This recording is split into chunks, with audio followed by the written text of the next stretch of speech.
Now, Boo and Michael told me this really nice story about Uncle KK with an alligator in the trunk. Yeah. And, Yeah. You want me to write you a book about it? yeah, I wanted to hear the story from you. Well, the big thing was this. His daddy, I told his daddy, I said, Kevin going over and get an alligator to take to North Mississippi. And I don't know why.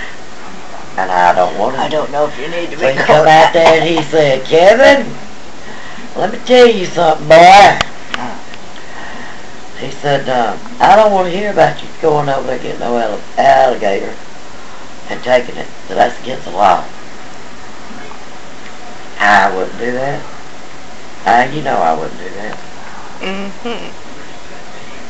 So he left that morning and was gone for a little bit. He said he was ready to go. And we left.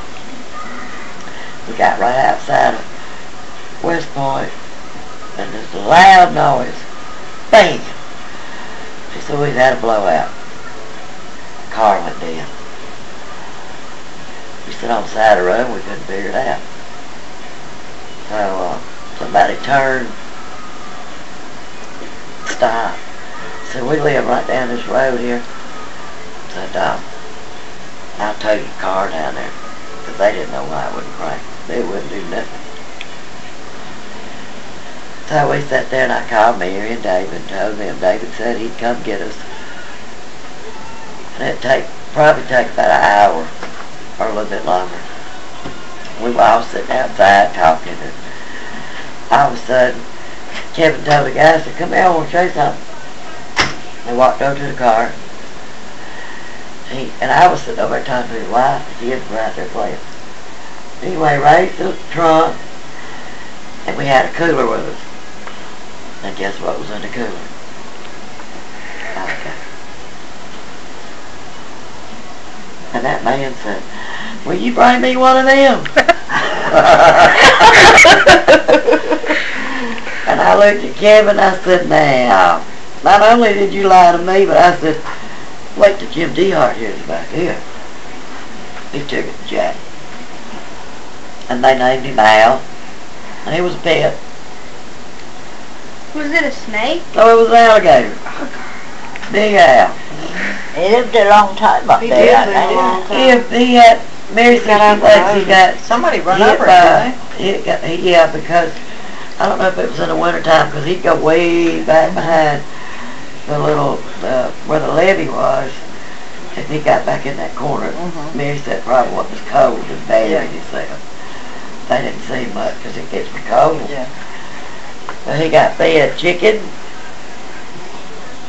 And Aunt Mary said they couldn't even go over there and fish hardly without him trying to come up there and see if they had something to eat for him. But Jack would go over and he'd say, come on Al! And here he'd come. That's all he had to do. But he didn't hand feed him. No, he throwed it to He him. throwed it Yeah, out the because that water. could bite off his arm. But hey, he's got hold of our hook before we were fishing. Rosemary especially, she hit him on the head. It was cold. But I didn't stay around when he come up close. It was Oh, the things were, he got big. He got really big. Big. Probably over 6 foot long. Wow. But Mary said they hadn't seen him in a couple of days. She said it got hot for a couple of, like 2 weeks. And she said it was just a false, springtime thing. And she said she thinks he come out of hibernation too early and got out in the road. Yeah. They found him, but then she said he was in the road, and she said she went back to the house. When she come back, he was gone. Somebody picked him up. Somebody picked him up. Yeah. Probably animal control. His name was Al.